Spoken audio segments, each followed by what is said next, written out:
Most recently, Andy has authored his debut book, a scintillating but also harrowing memoir called Burn Rate, Launching a Startup and Losing My Mind. Andy, welcome. Thank you so much for being here.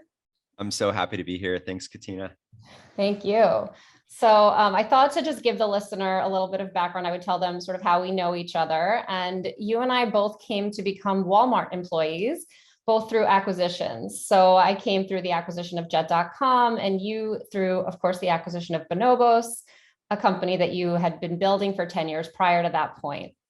And so when we were at Walmart, I was a direct report of yours. We worked together and spoke, nearly every day and met in person, 2 to 3 times a week. And you had mentioned to me that you had a therapist, but who in New York doesn't. I didn't really think anything of it. And I learned when you sent me the early copy of your book that you have bipolar disorder. Why didn't I know that? And how didn't I know that?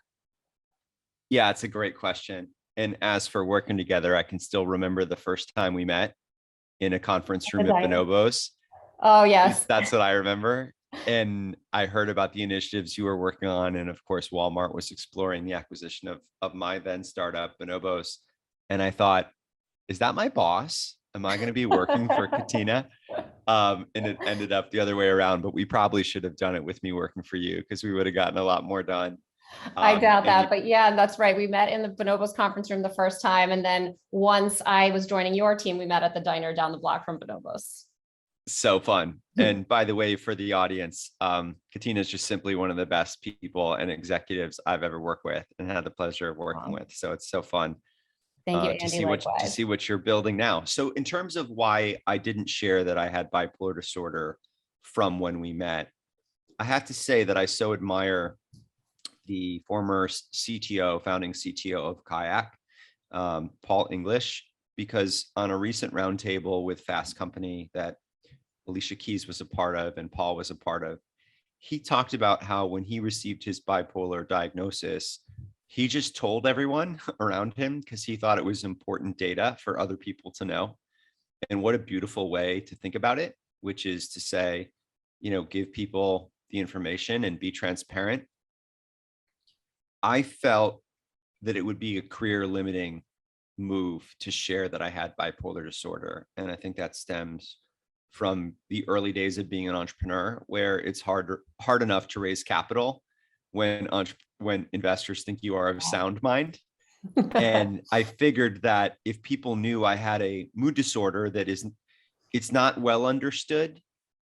And by the way, if you do understand it, it might be even more scary to think about backing someone who has the issue. In other words, if we're not treated and we're not medicated, people like me with bipolar disorder are prone to long periods of depression and long periods of elevated mood, whether that's hypomania, which is sort of the more kinetic mood state that is you're on, ideas are flowing, you're talking a little faster, maybe you have a little more vision, a lot of energy, everything's happening for a reason.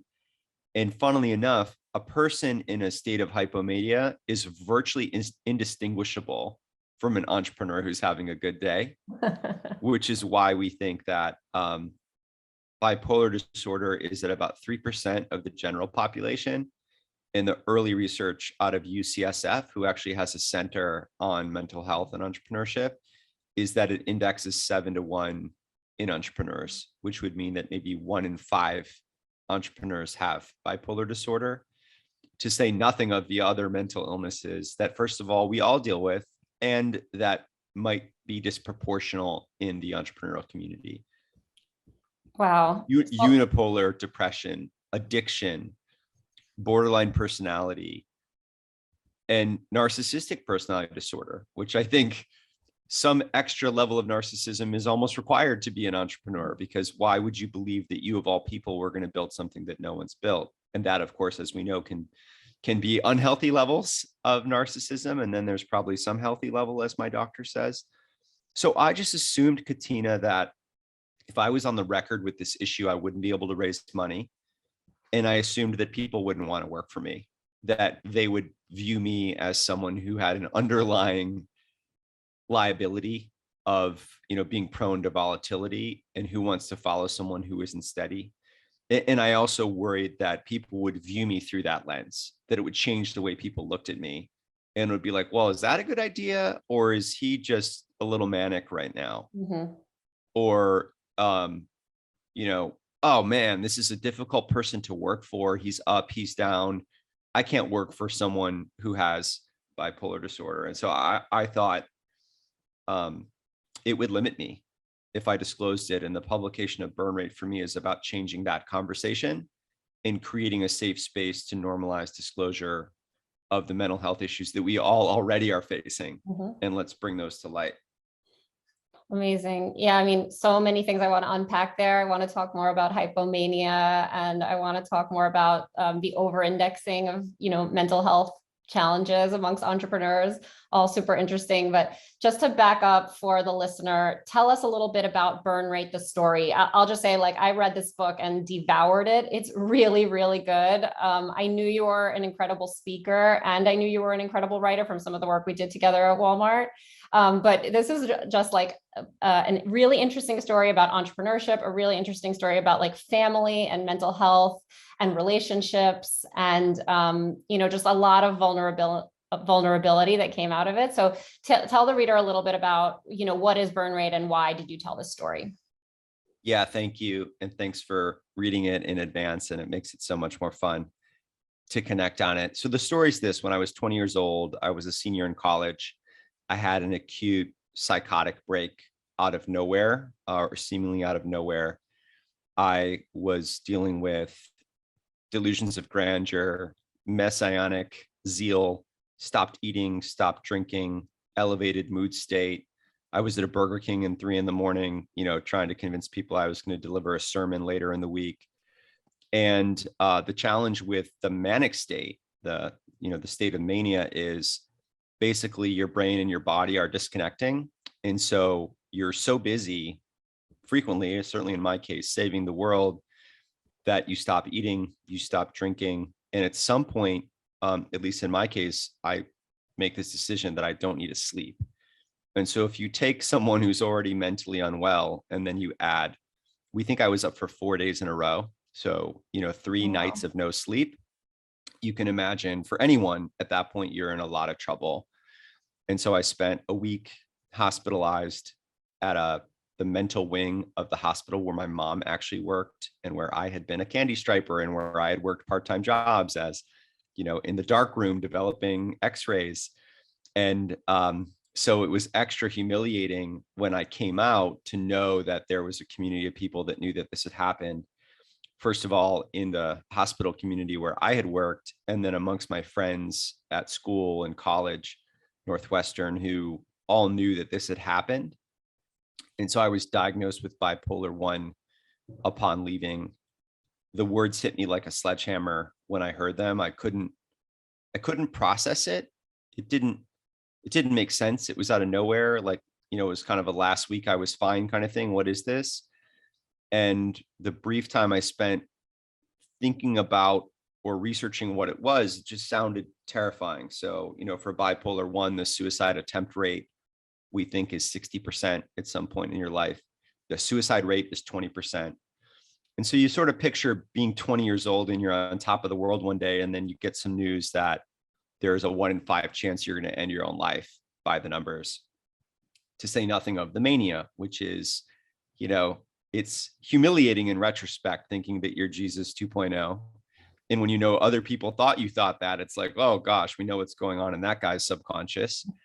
And it's so embarrassing that, it's a hard thing to talk about, and to know that that could recur on the manic side, that you could end up back in a hospital, that it could be any time, it could be again in a month, it could be in 20 years, can come back out of nowhere. And so what we did in my family, and what I did, is we decided to bury it. We decided to pretend like the diagnosis was inaccurate or had never happened. And we did it by making an excuse for the diagnosis, which is that 3 weeks before the episode, I had, for the first time in my life, used mushrooms, magic mushrooms, psilocybin. And at the time, like many college seniors, I drank a lot. I smoked a lot of pot. I had dabbled in ecstasy the previous summer when I was a summer intern in New York. And so this narrative that I was sharing for the first time with my family, where there was no discussion of drug use and alcohol use was not to be talked about, it was just an easy scapegoat that it had been drugs that had induced this episode. And the truth is, as my psychiatrist now says, the four horsemen of the apocalypse are mental illness, substance abuse and addiction, criminal justice, and homelessness. Those things are all related, but the fact that there are substances involved doesn't mean that the diagnosis is to be ignored. Those are just intersecting realities. And the diagnosing psychiatrist said something in retrospect that was not ideal, which is she said, look, it's a differential diagnosis, which is to say it can evolve as new data emerges. And if Andy, quote, doesn't have another issue within the next 5 years, end quote, there is a chance that this was some kind of one-off psychotic event or break. And so everyone clung to those words like a life raft. And then the worst possible thing happened, which I was entirely asymptomatic from issues of mania or depression for about a decade. And that enabled us all to solidify the lie that I didn't have bipolar disorder when I did. And as the book details, in 2010, let's call it, it came back in a major way. It came back on the depressive side. I spent 5 or 6 years in and out of long spells of acute depression, didn't want to get out of bed, didn't want to work, didn't want to live, would barely make it to work during the week, would sleep literally 75% of the hours in a weekend. And I hid it from everyone. And then alternating with that other mood state, we talked about hypomania, which is actually literally like jet fuel for being an entrepreneur. It's actually very helpful. And as my doctor says, might we all be controllably hypomanic every day, right? If we could all be an 8 out of 10 with a lot of energy every day, that would be great. With bipolar disorder, you make a Faustian bargain, which is you get to be an 8 out of 10 for like 4 months in a row and really get Herculean things accomplished. But it comes with a price. And the price is that for the next 4 months, you might be catatonic and undesirous of carrying on. And then in 2016, as I continued to live this lie and hide this as much as I could, I had a second catastrophic manic episode. I ended up in the hospital at Bellevue for a week. At that point, everyone, including me, became clear-eyed that this was something I needed to deal with. I was ready to be in treatment and medication. My family had had 16 years of, growing up on this issue. Society had changed. My girlfriend was behind me, and I walked out ready to deal with it. And I walked straight into handcuffs, and I was arrested for felony and misdemeanor assault. And that's kind of where the book gets interesting. Yeah, I mean, it really is quite a wild story, and to know you, pretty well and not know any of it felt really crazy on my end as a reader. I feel like you gave us a good picture of what mania is through like the Burger King story and some flavor of what depression looks like. I was reading the book, and a quote that kept coming back into my mind was a Tennessee Williams quote that I loved: "Kill my demons and my angels might die too." And I felt like, wow. Yeah, Great quote. I wanted to see how you'd react to that, and wanted to hear a little bit more about hypomania, which I learned from you, as you said, is the state of mind that comes before mania or on the ascent to mania. And you describe it as being helpful or even magical for an entrepreneur building a startup. And in the book, you called it an engine for creativity, optimism, and vision. So I was wondering whether you thought you had even glamorized hypomania a bit, because I felt myself like, I want to experience that. What's that like? Tell me your thoughts on that, and give us a little bit more flavor on that specific part of the disorder. Yeah, well, I don't want to say that I know your mind, but I'm guessing that you probably have experienced days like that. We could talk, maybe we can reverse roles on a podcast at some future point in time. Hypomania is basically like highly optimistic and a lot of energy. And so the thing I want to avoid with the book is implying that it's helpful to have a mental illness to being an entrepreneur. I think it's important to recognize that there are a lot of people who are taking good care of their mental health, who build great things, and being healthy and steady and stable over time. Those are positive attributes to building something enduring. And there was a moment I love our publisher. It's Penguin Random House. It's a division called Crown. They're wonderful people. The book would not be good without my editor, Paul Whitlatch. That said, there was a moment where there was a conversation around calling the title "Here's to the Crazy Ones," which is Steve Jobs commercial from, I think, back in the 80s when he came back to Apple after his long hiatus. And it's a great commercial, and it's Gandhi and MLK. And I had a couple reasons I didn't want to do it. First, don't compare yourself ever, even subliminally, to Steve Jobs. Second, the idea of celebrating crazy, I think, is the wrong goal. I don't think we should celebrate crazy. I think we should just deal with it. And to the point around Tennessee Williams, and I've never heard that quote, acknowledge that bright light strengths tend to have dark side concomitant, the way he put it, let's call it demons. And so we've got to figure out a way to diminish the demons without, kind of ripping down the strengths. And I think that's a doable enterprise. In fact, I know it is for me, because I feel much better now as a leader on medication and in treatment than I felt before. I don't feel like I have less access to creative ideas. I feel like I get less irritable when someone disagrees with me.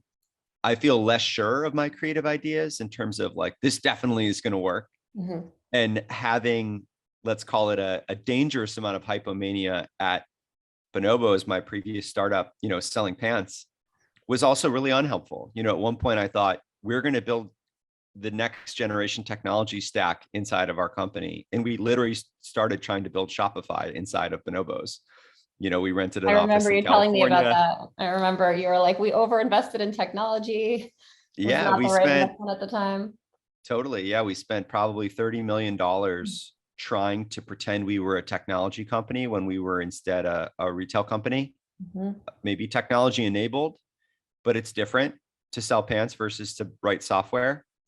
And, it might get a little bit nerdy, but there was someone working on that, an entrepreneur named Toby, who built a company called Shopify, which is now doing that. And it makes sense that Toby did that. He's a software engineer, and his company was 100% focused on that. And I think hypomania is useful for creative ideation, but it's extremely unhelpful for focus. And so if you can't balance days where you feel like an 8 out of 10 with a lot of other days where you feel like a 5 or a 6, it's actually hard to build something enduring with that, without the steadiness. And frankly, the days where I felt like a 2 out of 10 or a 3 out of 10, you can't get anything done in that state. And so I think it's much better to try to live in a zone of, let's call it like between 5 and 8 out of 10, and have a lot of flat days, and that's okay. And that's life. And have some days where you feel better, and that's cool. And maybe you have some peak experience days. That's beautiful. And let's try to ward off the extremes. I think that's the goal. Got it. Totally makes sense. Yeah, you talked about a day in the book where you had to tell your investors that you had bipolar disorder. I think it was after, coming out of the hospital, and you mentioned that one of your investors or board members was like very accepting of it, and they let you continue to run the company as before, and even told you that they had experienced similar issues with other founders, in their portfolio or in past portfolios. And you mentioned at the beginning of the conversation a stat of 7-to-1 for mental health for entrepreneurs. Why is that? And is it the company that makes people have mental health challenges, or building a company that makes it, or what is it, the chicken or the egg? Yeah, the good news is the chicken and the egg thing hasn't been resolved, because I think this one would be a tough one to resolve. I think that the entrepreneurial life just brings with it necessarily a sine curve of ups and downs. It's just sort of a part of the animal. There are the days where it feels like it's going to work, or it is working, good things are happening. I'm sure you've had those days. And there are other days where it feels impossible.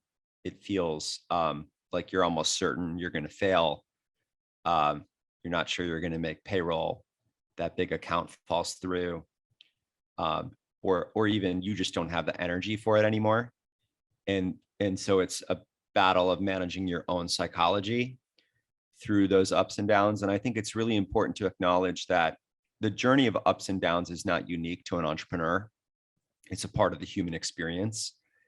It may be the case that for entrepreneurs, the job has a higher high and a lower low on it professionally than other jobs do, because you're responsible for the organization's existence.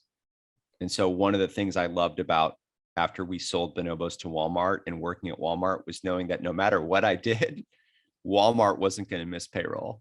Like I didn't carry the weight of being responsible for the team and the employees having jobs and getting paid.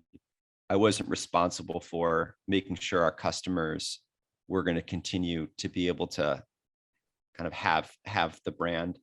And I wasn't responsible for the shareholders in the same way. And when you're an entrepreneur, you're responsible for all three of those groups. And you're responsible in theory for the community impacts now as we drive more towards a stakeholder capitalism approach, community sustainability, things like that. It's a lot to carry. And so I think that being an entrepreneur draws out those highs and lows. And I think it attracts people who've got something, let's not say crazy, but a little zany about them. It attracts people who think for some reason that they can build something that other people haven't yet built. And there is a level of self-belief that is required to jump into that. There's a willingness to take risk that's required. And to your point, coming back to Tennessee Williams, that self-belief can't, I don't think, fundamentally exist without a either hidden or acknowledged comparable level of self-doubt. And so, and that self-doubt is all consuming on the bad days. It can literally eat you alive, mental illness, underlying or not. Yeah, I think that's really well said. I heard someone talk recently about men who come back from war and they literally can't, like their life is just too boring and they just almost like wish that they were back there, like the camaraderie of being with other soldiers and that the excitement that they were feeling. And I'd sort of, not to say that we're like, people in the military, but I feel like there's a little bit of entrepreneurship that I can relate to that, where you kind of just like, you always need it. You can't really do anything else besides be an entrepreneur once you do it, because you can't get those highs, even though it comes with the lows. So, definitely some parallels there.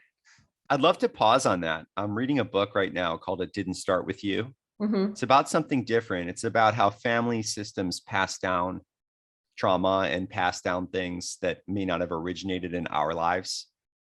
So a crime that happened in the family,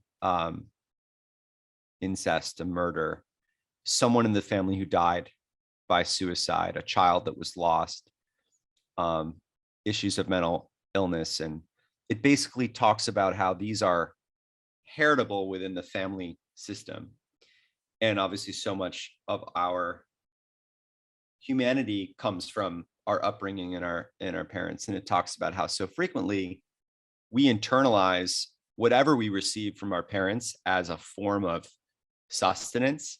And that's why we so frequently seek out or replicate dynamics in our family origin story in our own families, because it makes us feel like something is right, or that's love, right? Like my wife's mom talks a lot, and my wife is introverted. And so it's critical with my wife to make space and give her time. Like at the end of a day, I just have learned to shut up and see what she comes up with. And there might be like 10 minutes of painful silence. And then the most brilliant questions and insights are coming up. It took me a long time to learn that.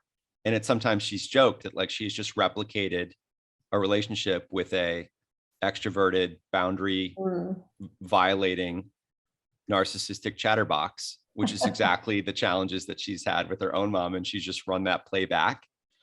And I think there's something so true to it. And, the funny side of it for me is my mom is an immigrant, brilliant, great judgment, calm, steady.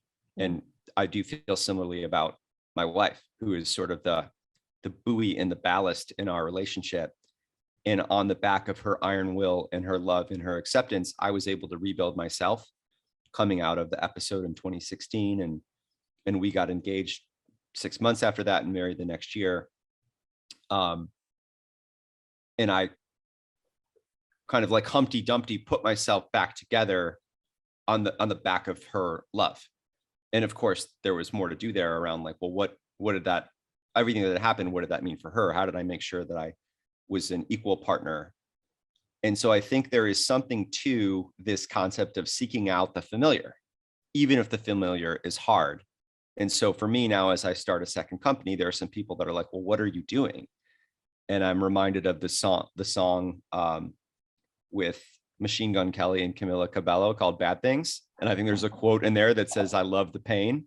Mm-hmm. And I do think we come to love it. And I guess the question is can we navigate it in a way where we can still maintain some semblance of mental wellness? I think that's the goal. Yeah, super interesting. I mean, you hear just colloquially, like a girl always marries her father. You know, it sounds like you married your mother in some ways, or look for like similar qualities in creating your own family. Speaking of Manuela, who I have met, and everything you say about her in the book is true. She really is incredibly, beautiful, brilliant, and amazing in many ways.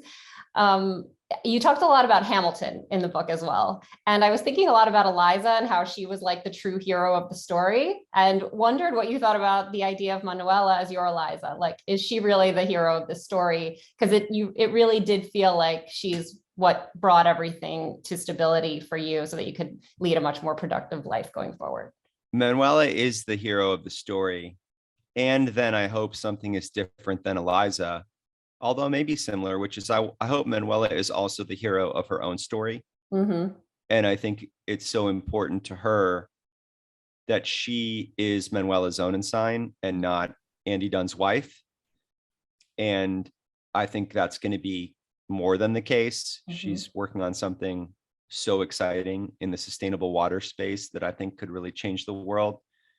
And one of the reasons why I try to support that as much as I can is I want her to be the hero of her story.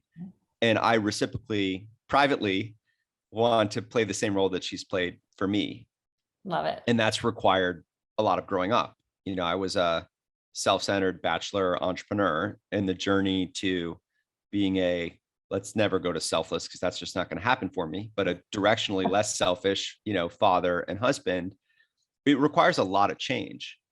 And I would say in that regard, I don't want to say or pretend for everyone that mental health issues or mental illness is a blessing, because we can all interpret that differently.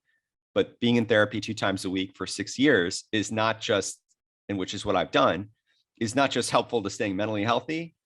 It's helpful to doing the work that we all need to be doing, however we do it, to get out of our own heads as the center of the universe and be aware of how to support the people around us. And I think becoming a father the last 18 months, part of what I've loved about it is I'm no longer the sun literally in the universe. I'm like a planet orbiting him. Yeah. Like I felt that shift. Like I used to be the sun and now I feel like I'm Mars or something like that. And I'm orbiting him. Like he's the most important thing in my world. Good way of putting it.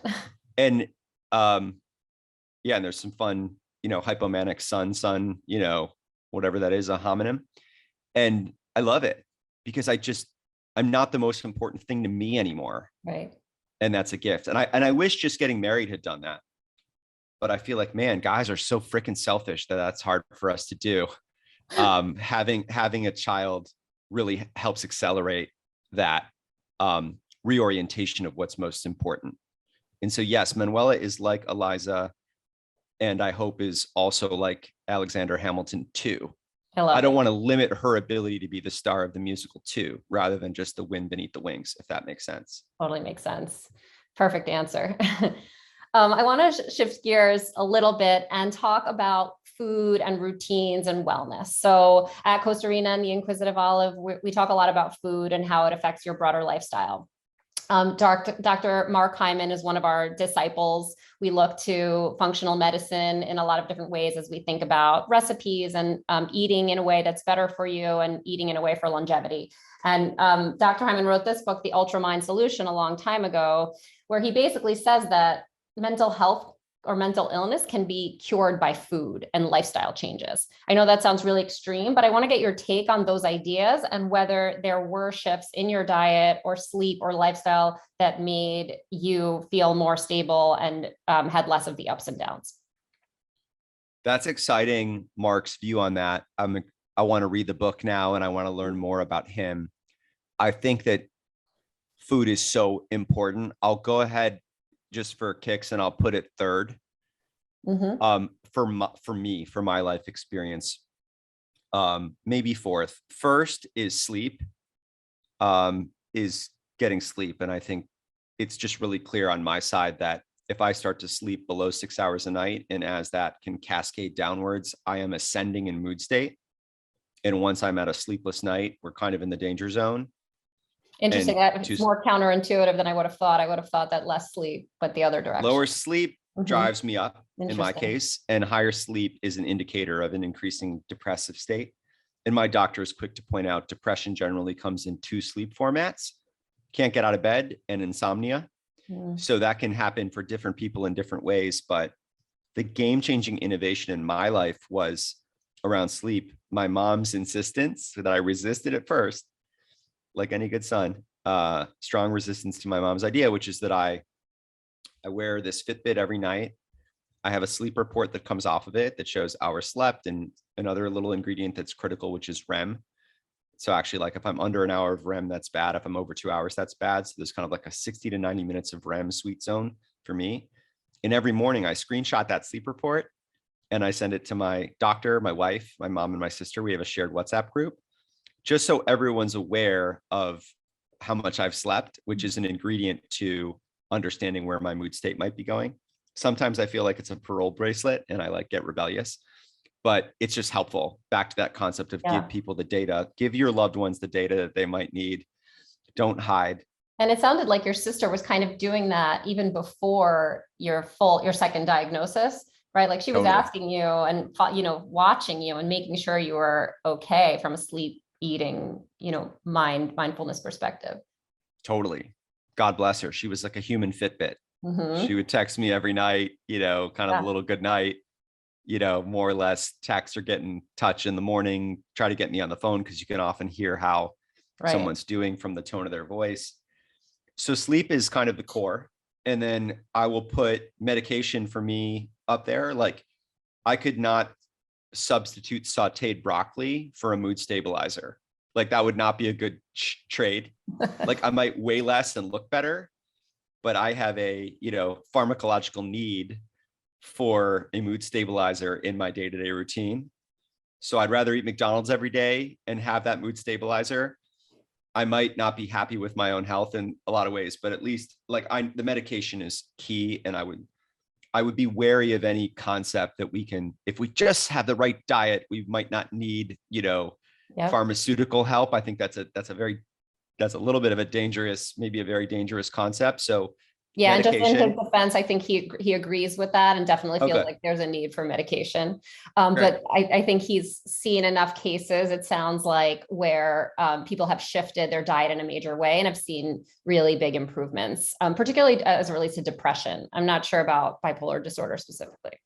I think that resonates a lot with me. And for me, with food, when I'm depressed, I tend to, and this might not be surprising, medicate with food. I medicate hypomania. In the pre-medicated era, hypomania was all about drinking. And I think alcohol was the mood stabilizer. I would drink between 3 and 15 drinks a night when I was hypomanic every single night. Wow. I was out 100% of 3 and 16 is a pretty big range. Yeah, averaging 4 or 5, right? Which is really, really unhealthy. That's 20 drinks a week. And that was how I kept my mood from escalating, was the hypomania. Really unhealthy. And then on the depressive side, just kind of diving into a lot of, carbohydrates and sugar foods and other things that were, soothing. my mood. And then the challenge with that is, for me anyway, I would gain more weight. I would feel lower self-esteem from the way that I looked and the way that I felt. It would be hard to exercise when I was depressed. And so I would have this kind of unvirtuous cycle of unhealthy eating, absence of working out. Too much sleep makes it hard to burn any calories in the day. If you're asleep for 16 hours, right, it's even harder.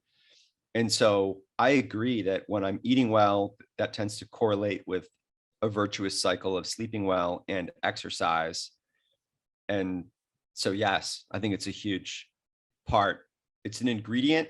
And for me, it's a symbol or a symptom kind of how I'm doing, if that makes sense. Totally makes sense.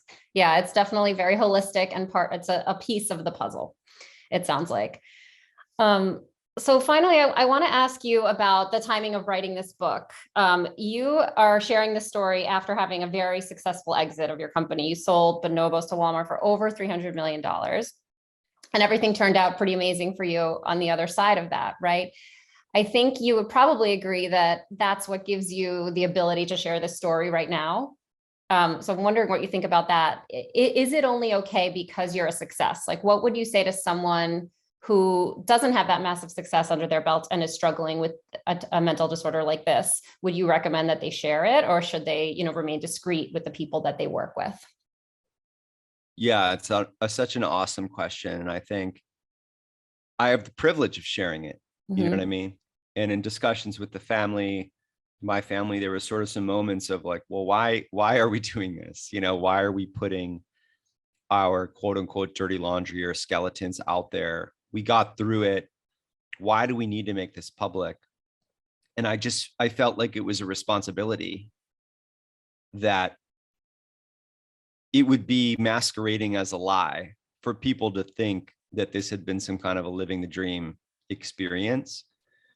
And, we live in an era where hopefully we're moving, from polished to pilled, and I think the up and coming generations are helping with this, Gen Z in particular, with the destigmatization of so many things. And it's like, no, actually, here's what actually happened. It's not the Architectural Digest beautiful photo. It's like, I'm at Bellevue, and walking out into handcuffs. Like, that also is true. And so to leave out that part of the story is to enable a distortion to be the perceived truth. And so I felt a responsibility to people like me who are in the position of not knowing what they can say, to feel like, you know what, like, I'm going to make it too. This isn't in my way. And to create more permission by the disclosure for others. To the person you're alluding to, let's say the up and comer who has this issue and feels like they need to hide it, I like the kind of take a 10% step approach. You don't need to jump in and tell like your boss or do a fireside chat at work, or make an announcement on social media, although you should do all of those things if you want to. But if you're not feeling like you're ready to jump to that, then just take a 10% step. And so a 10% step might just be talking to a friend about it who you've never talked about it to before. It might be talking to a Lyft driver about it, a stranger, someone, I don't know, that you meet out there in the world. Frequently, those people who don't know us at all are the easiest people to say something to. Start building a muscle around disclosure and take 10% steps. So maybe it starts with your best friend or a good friend from growing up. Then maybe it goes to a friend at work. So you don't have to jump to like telling whatever, the CEO of the company. Take those 10% steps. When it comes to leaders, I think it's a little different, which is we have a responsibility to tell our teams about our mental health challenges because it's so connecting for them, and it gives them space to bring vulnerability to work too. And you don't have to have a diagnosis to share that you're having a hard day or a hard time or something hard is happening in your life, that you're having an issue with grief, that there is something you're working on, addiction wise. There are all these things that we assume that would hold us back from other people. And those frequently are the things that they would most connect to, because chances are if you're fortunate enough to be building something or leading something, that people are assuming that you're really good at life, or they wouldn't be able to imagine that you're wrestling with alcoholism or, depression or whatever it is. And when you tell them, they're going to be so much more excited to work with you because Right. you're bringing something real and universal. And of course, everyone has their own issues. And I can just speak from direct experience, which is on Monday, I put out these notes on Twitter and LinkedIn, which I couldn't have dreamed of this week, that I have bipolar disorder type 1. I put out that I'd been arrested. I put out that I'd been arrested for a felony, not the kind of stuff you normally put out on LinkedIn. And I'm working through thousands of not just comments, but private DMs and messages. And the number of people who have their own stories to share is very high. Mm-hmm. It's very high. And the number of people who've reached out to me about a family member with bipolar disorder who is now gone from suicide is staggeringly high. I heard one story this week of a woman whose brother committed suicide 20 years ago. Their family didn't. I said, could you send me an obituary? I just would like to learn about his life. And she said, there isn't one. We didn't even have a funeral. Wow. And you think about that pain. Heartbreaking. Heartbreaking. And so I think as leaders, we have to tell our stories because people are going to be more inspired. Yeah. No, I think that's amazing advice. And I really do believe you're going to help so many people with this book and sharing your story. And there were so many people who already looked up to you in the entrepreneurial community. And I think many more will because of this book. Thank you. So, I already thought you were an amazing visionary, an amazing leader, and I'm proud to know you, Andy. I wish you all the best success with the book. And, after reading your story, I'm even more impressed with what you've built, despite all the challenges that you had. So you're an inspiration. Congratulations. And thank you for sharing the story with us. Really Thank you, happy you were able Katina. to come on. Thank you. I'm inspired by you. And I'm so grateful to be here and with all the people in the community that you're building. It's wonderful. Awesome. Thanks so much. All the best.